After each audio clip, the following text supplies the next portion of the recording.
On part maintenant aux Comores, archipel qui se situe dans l'océan Indien, où le gouvernement fédéral, appuyé par des troupes de l'Union africaine, s'apprête à débarquer sur l'île d'Anjouan pour y renverser son président, Mohamed Bakar, dont la réélection est très contestée.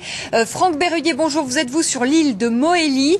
Alors cela fait plusieurs jours maintenant qu'on parle d'un débarquement à Anjouan. Est-ce que cela se précise ? Écoutez, pour l'instant, c'est l'attente dans un premier temps des forces de l'Union africaine qui sont annoncées dans les prochaines heures ici à Mohéli, essentiellement des troupes tanzaniennes qui devraient être acheminées ici par bateau. Et puis la deuxième attente, c'est de savoir quand aura lieu ce débarquement. Ce matin, j'ai rencontré le vice-président de l'Union des Comores qui m'a indiqué que ce débarquement pourrait avoir lieu avant la fin de la semaine.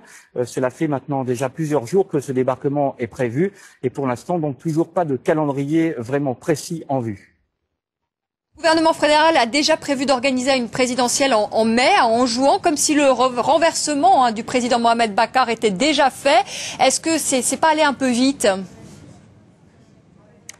Bien écoutez, hier on a rencontré le chef d'état-major de l'armée des Comores qui nous a indiqué que c'est les dernières incursions qu'ils avaient effectuées de manière avec leurs commandos sur l'île d'Anjouan s'était bien passé malgré les accrochages qu'ils avaient eus.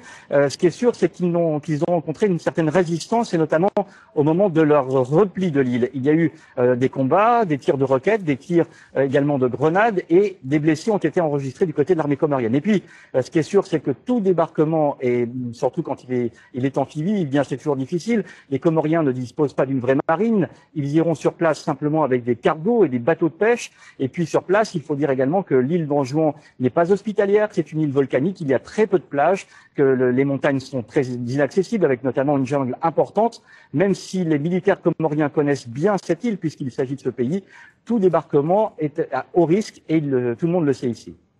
Merci Franck Berruyer à Mohéli, aux Comores, où on attend, vous le disiez, peut-être pour la fin de la semaine, un débarquement du gouvernement fédéral appuyé par les troupes de l'Union africaine sur l'île d'Anjouan pour y renverser le président Mohamed Bakar, dont la réélection est très contestée.